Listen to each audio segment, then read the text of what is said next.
Olá, está começando o Café Filosófico, um programa que leva você a um momento de reflexão. Hoje eu converso com o professor Maurício Mota, do Departamento de Artes, professor do teatro. Bem-vindo, Maurício. Eu que agradeço o convite. Eu te agradecer a presença e começar logo por digamos assim, pela base das tuas pesquisas, né? Que é sobre dança, mas sobre um teórico do teatro que permite até você avançar nessas pesquisas, que é Antonin Artaud. Exato. Como é que é isso que o teatro é o duplo da vida? Bem, se nós partimos de um teatro mais tradicional, o teatro, de certa forma, ele era um espelho da vida. A ideia do teatro era você fazer uma representação da vida para que ela pudesse ser observada. No teatro contemporâneo, a partir do século XX, de todos os pensadores que começaram a dialogar sobre o teatro, em especial Artaud, o teatro ele passa a ser mais do que isso, ele é a própria vida. Ele é uma discussão sobre a vida, ele abre possibilidades de você trazer outras perspectivas de pensamento. E Artaud traz essa ideia muito forte quando ele fala de um teatro alquímico, de um teatro ritual, onde todas as informações, desde as coisas mais antigas, mais primordiais do homem, até as coisas mais atuais e mais momentâneas, possam se entrelaçar e dialogar uma com a outra. Então o teatro em Artaud, ele é bem mais do que um espelho da vida, ele é a própria vida em si.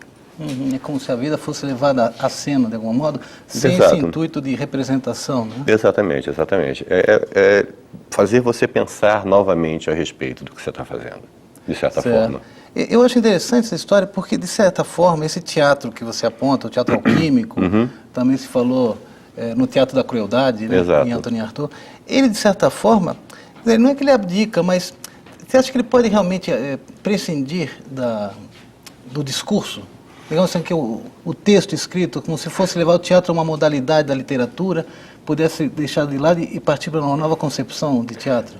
De certa forma, se você for ver alguns pesquisadores ou alguns escritores da literatura, eles mesmos dizem que o autor só escreve metade do livro. A outra metade será escrita pelo leitor. Né? E aqui acontece a mesma coisa, porque o corpo do ator, aquilo que ele diz, não é apenas a palavra que ele está expressando, é todo o corpo dele em ação.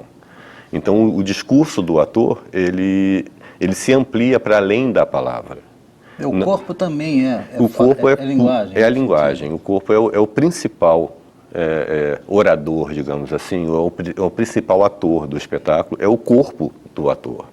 Porque o texto, ele é uma parte, é um movimento do corpo. A palavra é um movimento do corpo nesse sentido. Então, todo o movimento do corpo passa a ser discurso, nesse caso. Então, o discurso ele se amplia, porque a palavra ela pode, de repente, ser vista particularmente, mas o que você vê no corpo é muito mais amplo, ele é muito mais abrangente. Entendo. Então, quando você diz que já não seria mais uma representação da vida, uma imitação do que acontece fora do palco, digamos, mas que, de algum modo, esse teatro novo, inaugurado por Artaud, vamos dizer assim, esse teatro da crueldade, que é um conceito até que você poderia desenvolver um pouco daqui a pouco, é trazer a vida aí para ser vista tal como ela é, de certa forma. Exato. Né? Com suas complexidades, paradoxos, e imprevistos, tudo isso que um ator, na sua performance, acaba... Exatamente. A crueldade que o Artaud coloca é a crueldade de você estar totalmente exposto. Porque quando você vai assistir um espetáculo tradicional, você pode se colocar na plateia e você se torna um mero espectador. O teatro que o Artaud propõe, você não tem esse espaço. O observador, o espectador, ele é ativo. Como ele é ativo, ele é puxado para dentro do espetáculo, então ele não pode se esconder de nada. A crueldade está de você estar exposto a todas essas emoções e todas essas ações. Trazendo até a ideia do corpo sem órgãos, que é uma ideia que vem em Artaud, que depois vai ser revista em outros autores, né? por Deleuze, por exemplo, que é quando o olho deixa de ser apenas o olho é mais do que isso, o olho também é boca, vamos dizer assim. Porque aí toda a maneira como essa informação ou esse momento teatral penetra o corpo do observador, ele penetra por todos os poros, não há maneira de você se proteger. A crueldade está aí, e você está disposto, o ator está exposto e o observador também. Sim, de certa forma, digamos assim, o que tem também aí, além de um conceito novo de corpo, Sim. é também uma chamada a um pensamento, digamos assim, o que é isso do espaço, né? Porque, de certa forma, por isso que eu falo, trazer a vida mesma, né? Exato. De certa forma, o ator tem que interagir com um espaço novo que está ali na frente, com pessoas. Ou seja, isso já acontece fora do palco, né? Exato. Então, quando você vai assistir uma peça pautada pelos princípios arturianos, seria isso que acontece. Porque você está totalmente dentro, entende? É aquela questão como é que eu vou dizer? Dentro do conceito atual do teatro e da dança, o ator ele corporifica o espaço. Então ele se torna o próprio espaço, né? Isso, mas então, corporificar o espaço significa dar corpo ao espaço, deixar ver algo que não é mais uma dimensão, digamos, tridimensional que a gente tem do espaço, espaço é essa coisa aqui fechar, mas a gente está pensando em algo que é sobre espaço novo, né? Exatamente, mas é um espaço... Uma espacialidade revisitada. Exato, é como o próprio o Merleau-Ponty vai dizer que nós temos que ver o ser como um ser topológico, que ele não é geométrico, ele não é euclidiano, porque na topologia as conexões são mais importantes do que as formas. Então, nesse espaço corporificado que o Arthur propõe, o meu corpo se molda ao corpo do observador, o corpo do observador se molda ao meu, nós dois recriamos esse espaço e por estarmos ambos nesse espaço, nos tornamos um híbrido. Nesse caso, o ator e o observador e o espectador se tornam um corpo híbrido. Daí a ideia do Minotauro, porque eles se misturam e criam um ser novo. Sim, mas do ponto de vista da filosofia, eu fico pensando assim, que de repente esse teatro, ele acaba dando plasticidade, nesse sentido que você fala, corporificar o espaço, né?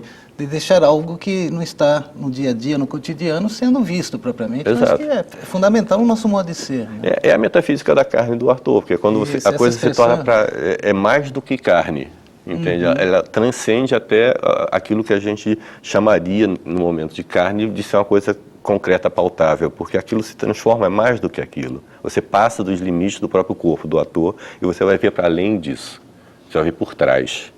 Sim, ver algo que, assim, dar visibilidade ao invisível, exato, de certa forma, né? Dar palavra ao silêncio, esses paradoxos. Todos esses, exato. A ordem do caos, né? Uma coisa assim. É a alquimia que Arthur coloca.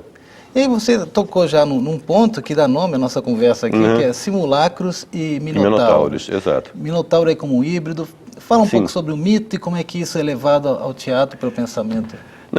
No mito do Minotauro, na ilha de Creta, o rei Minos, ele recebe de presente de Poseidon um touro, e ele deveria, depois de acho que da guerra de Troia, a memória agora me falhou um pouco, ele deveria sacrificar esse touro, mas ele não faz isso.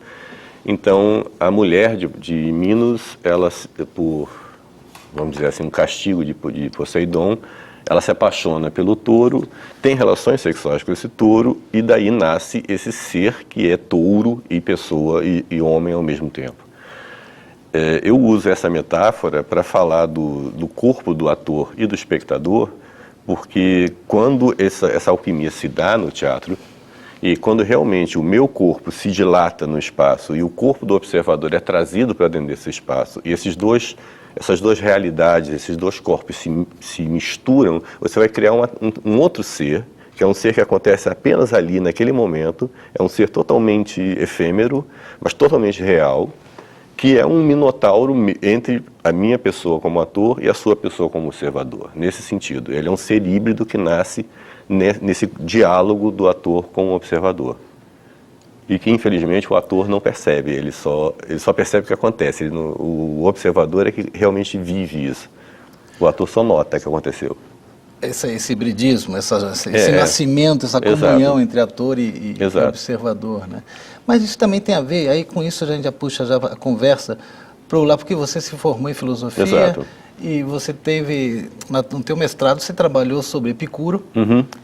E então, eu gostaria que você falasse um pouquinho sobre como é que Epicuro entra aí nessas ideias.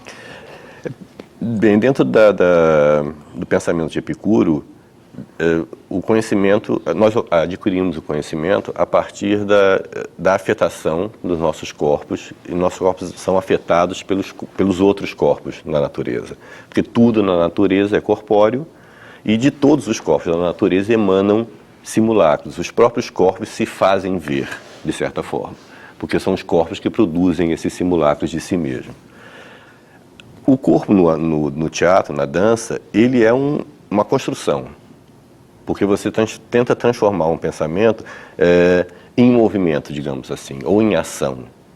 E então você tenta corporificar esse pensamento. Você constrói um simulacro de você mesmo, que é esse simulacro que vai estar em cena. Ele é você, mas ele é nascido dentro de uma ideia que você construiu. E por isso... Não, só, desculpa te interromper, Claro, mas claro. é porque essa ideia de simulacro, né? Tem uma perspectiva deleuziana, Sim. talvez.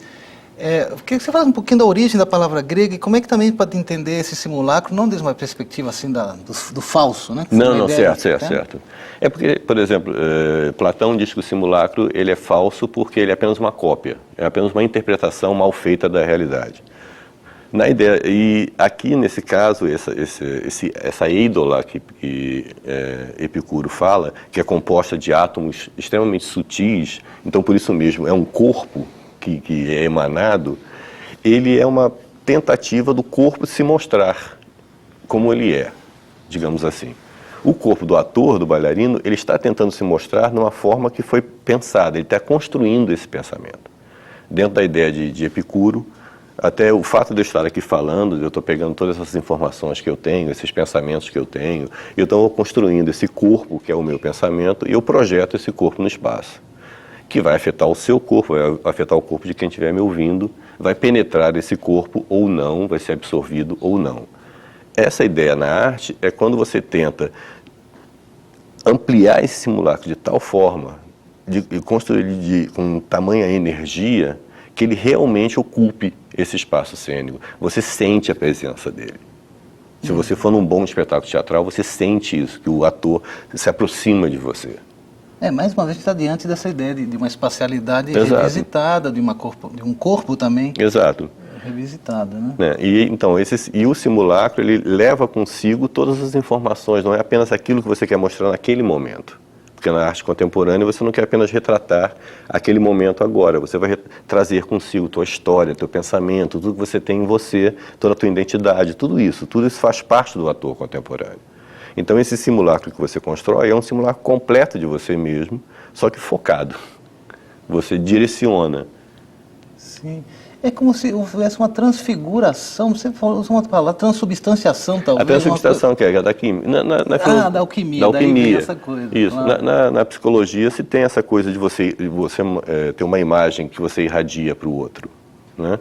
Que é a maneira como você se apresenta ao outro. Que as pessoas no teatro a gente vai falar também das personas que você tem, para cada situação você constrói um corpo diferenciado. Eu aqui não estou me posicionando e falando de uma forma diferente que eu faria num bar, tomando uma cerveja com os amigos. Isso aqui é uma persona que eu assumo, né? Essa persona no teatro contemporâneo, ela não é apenas uma pequena imagem que se adapta àquele espaço, porque o espaço eu que vou fazer, então sou eu que vou adaptar o espaço, eu que vou construir o espaço. Então, por isso, o simulacro que eu faço, ele é um corpo que eu construo. Só que, como na ideia de Epicuro, formado de pedaços, eu que seleciono o que eu quero colocar. Eu que construo esse corpo. Eu penso que também é uma coisa, parece que você está me dizendo, é que, no fim, essa noção de espacialidade nova, é que você está trazendo teu mundo ao espectador. Exatamente. E trazendo para cá, né? Digamos que você abre espaços onde os espectadores habitam também. Exato. Vêm habitar, né? É um convite ao observador. Você comentava agora há pouco essa ideia de uma abertura numa nave espacial que suga. É como a ideia pra gente de novo, porque eu achei muito interessante essa imagem. Que todo mundo conhece esses filmes de ficção científica, que você tem uma nave espacial, aí de repente a escotilha quebra e todo mundo é sugado para o vácuo, né? Aí você vê as pessoas voando para fora da nave. A ideia do vácuo, normalmente, o vácuo é um espaço sem matéria. Então, na realidade, o que acontece é que não há resistência. O espaço que estava contido dentro da aeronave, ela se expande no espaço. E carrega consigo, nesse movimento de expansão, leva tudo que tem nessa sala. Os móveis, as pessoas, ele carrega tudo. Dentro dessa proposta do teatro de Arthur, a ideia é que usando essa imagem até do choque, eu estou me projetando contra a vidraça do espectador.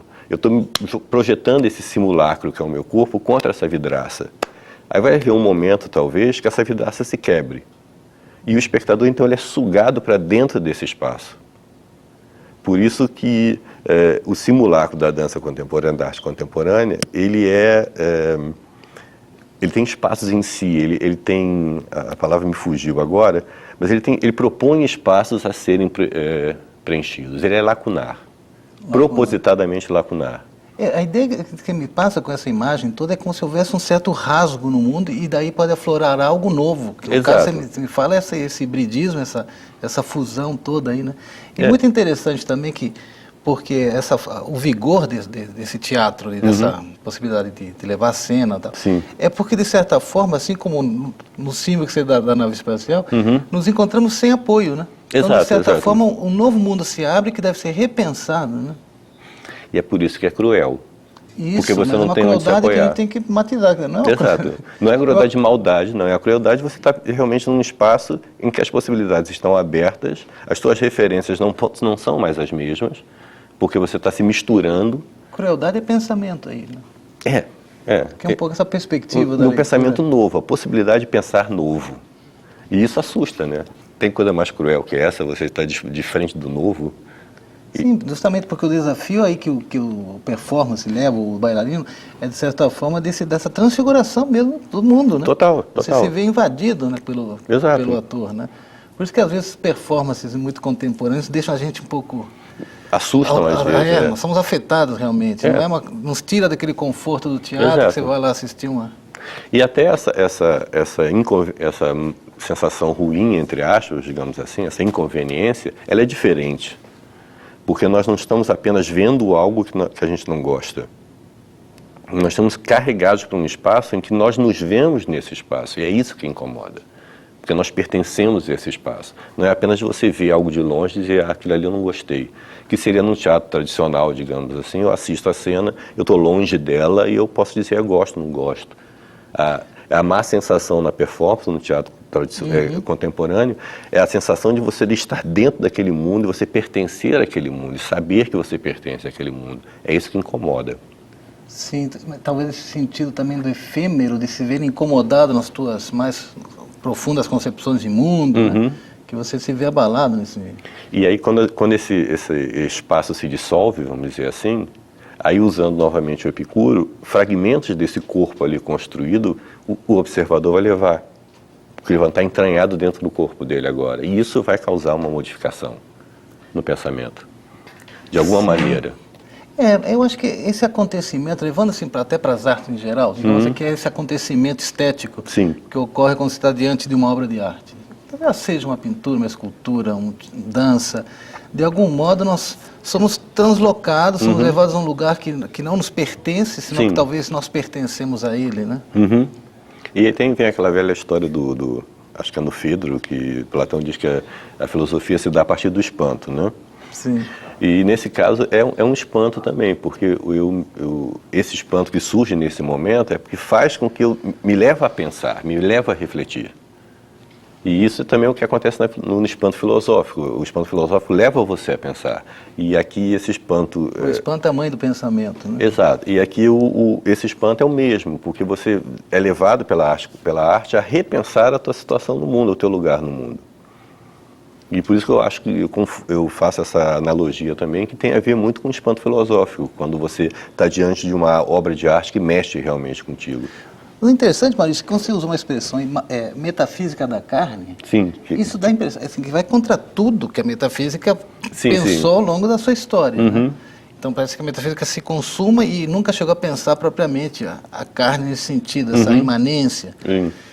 Você acha que a partir disso, digamos assim, como pensar o mundo a partir dessa metafísica da carne? Uma vez que você sai desse círculo que se abre, desse vazio que se abre, promovido pela tua ação, o que sobra disso, né?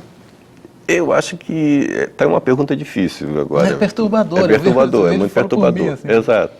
Porque você, por um lado, você se vê diante de uma porta que abre possibilidades gigantescas de você repensar tudo a respeito da tua existência, do teu Dasein, vamos dizer assim, né? Mas, ao mesmo tempo, você está diante do desconhecido. E por isso voltamos à crueldade. E é esse que é o problema. É como acolher isso. E como acolher isso, é como lidar com isso. Porque é uma responsabilidade muito grande.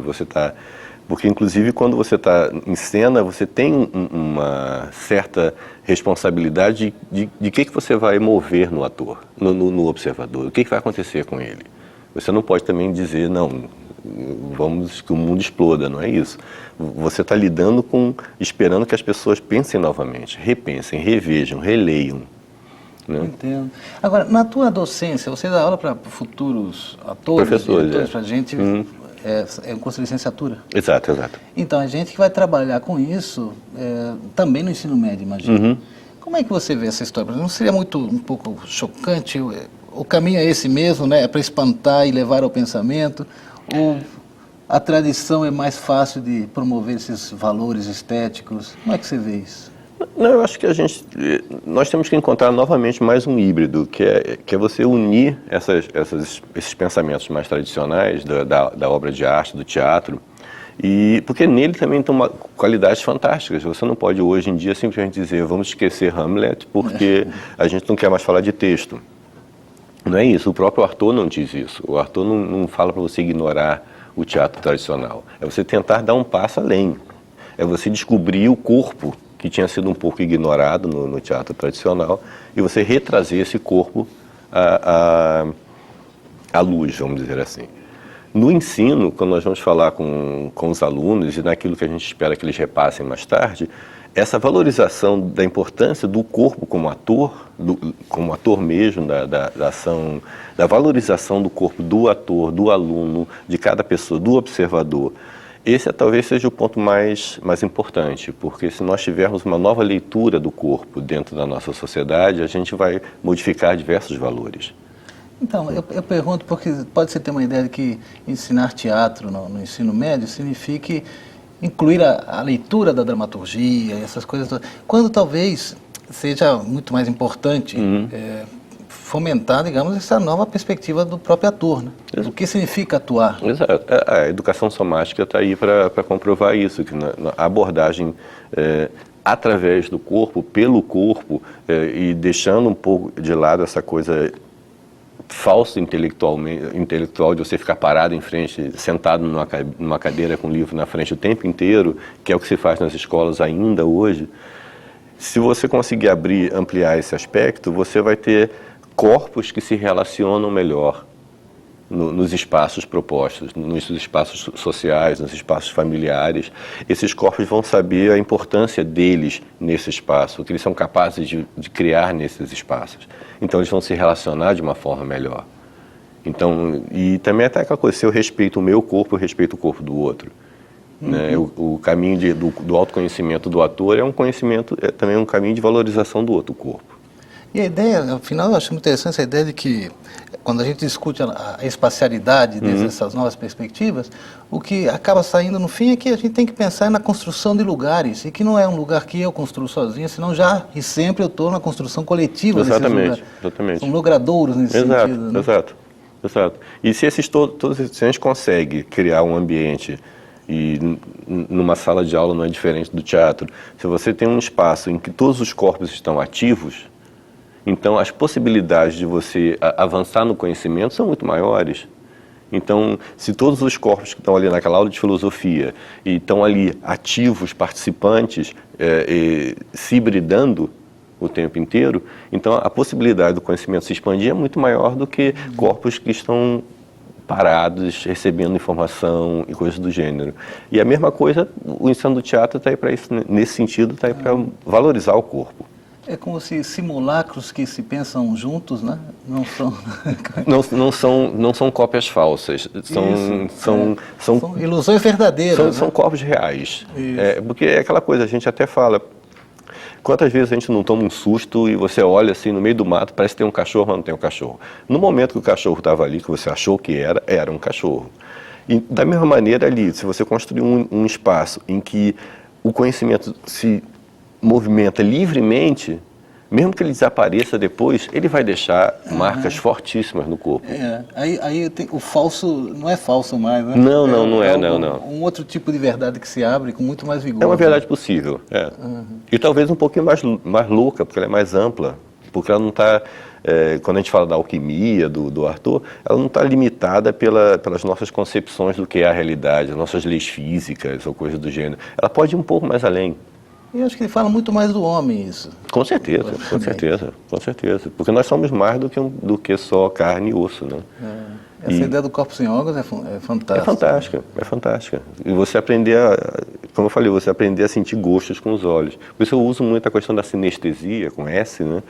Dessa mistura de sensações, que no teatro é tão importante. E você tem que criar, eu chamo na minha dissertação, você tem que criar um espaço sinestésico, onde a maneira como você reage a ele, ou você absorve os conhecimentos ali expostos, ou ali colocados, não são apenas visuais ou apenas auditivos. Você vai sentir com o corpo todo. Pois é, pensar uma teoria de conhecimento aí já não tem mais lugar, digamos, né? Você tem que repensar, tudo de novo. Tá certo. Maurício, olha, nosso tempo está chegando ao fim. Queria te agradecer. Não sei se ficou alguma coisa que você queria comentar. Não, olha, eu agradeço muito. Foi um grande prazer estar aqui. Foi muito bom mesmo. Eu que agradeço. E eu aposto que o pessoal em casa deve ter gostado muito. Espero que sim. Maurício Mota, professor de teatro da Faculdade de Artes, que nos falou sobre simulacros e minotauros. Ficamos por aqui. Semana que vem você já sabe que tem mais. Até lá.